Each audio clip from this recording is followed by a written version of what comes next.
राधे राधे भैया, रीता विश्वकर्मा गाना सुनाने जा रहे। जैसा लगा इसे कमेंट बॉक्स में जरूर बताना।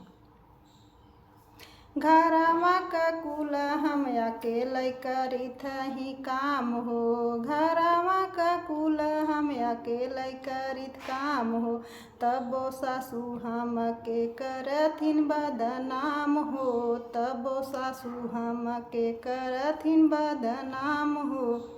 सब केहू देवेला पतोहिया के दोष हो, सब केहू देवेला पतोहिया के दोष हो।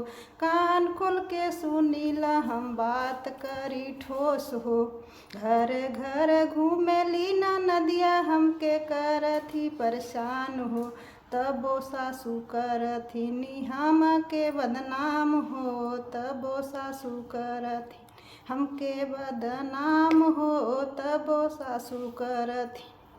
केहू